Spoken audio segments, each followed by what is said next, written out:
Hey everybody, this is TJR with a follow-up video. The day after Black Friday Record Store Day, I picked up this RSD exclusive entitled Chuck Berry in London. And I asked all of you if you'd like me to review it, and you all said yes. But as I prepared for this review, I made a discovery and got a little bit of an education as well. Now, looking at the cover here, I assumed this was a live album. But as I listened to it, I immediately found myself thinking, if this is a live album, why isn't he playing any of his hits? And where's the sound of the live audience? Turns out I was wrong. Chuck Berry in London is the 8th studio album by Chuck Berry, released in 1965 on Chess Records. After doing a bit of research, I discovered that this album, along with St. Louis to Liverpool and Fresh Berries, is part of what is now referred to as Chuck Berry's Lost Chess Years. At the time this album was recorded, many British invasion artists were covering Chuck Berry's music, and yet he couldn't get a top booking in the United States. Like a lot of black R&B and blues artists at the time, he was much better appreciated in the UK versus in the United States. Now, in my original video, I mentioned that the title Chuck Berry in London is a little bit of a lie. Only 8 tracks were actually recorded in London with the UK R&B group The Five Dimensions. This was in January 1965. The 5 other tracks were previously recorded in December of 1964, just a month earlier, with the Jules Blattner group. The only remaining track, an instrumental entitled Nightbeat, was a leftover from a 1957 session, and this track was a particular favorite of mine. 11 of the album's 14 tracks were penned by Berry. The remaining 3 were covers. Previously, I had been unaware of this lost period in Chuck Berry's career, and listening to this album has now made me very interested in hearing the other 2 albums in this, what I'll refer to as trilogy. It's also sparked my interest in listening to the complete Chess recording set, which is available for streaming on all major streaming services. As for the album itself, I really enjoyed this album.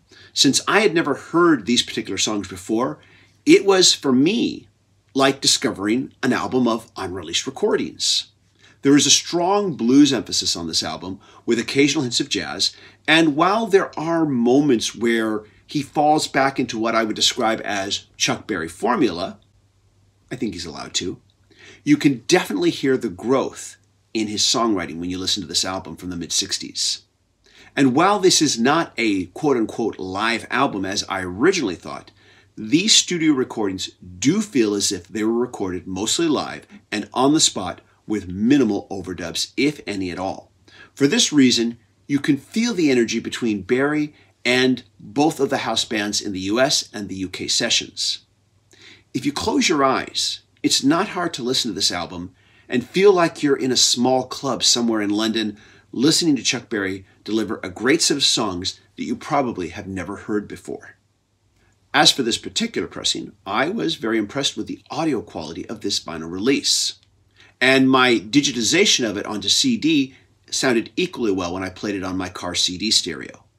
This Record Store Day release replicates the original packaging, which is minimal, but it is the first time that this album has been released on 180-gram vinyl. My only real complaint is that there was no download card. Now, of course, for me, I digitize my vinyl records, but not everybody has a USB turntable or wants one. And I think it's really important that you always include a download card so that you can have an MP3 version that you can import to your mobile device. Of course, for some of you, that may still be a moot point, since this album can be streamed on Tidal, Apple Music, and Spotify. But I will add that I enjoyed the sound of my digitization of the vinyl that I burned onto CD and then, of course, imported into my mobile device better than the streaming version that I can get on Tidal, which is my streaming service of choice. I'll be interested in checking out more of this lost period, but in the meantime, I recommend this album if you want to move beyond the hits.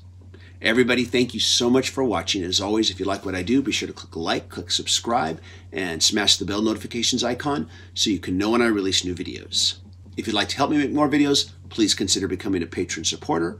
Patron supporters receive early access to selected videos and behind-the-scenes content. Everybody, thanks so much for watching. Take care. Bye-bye.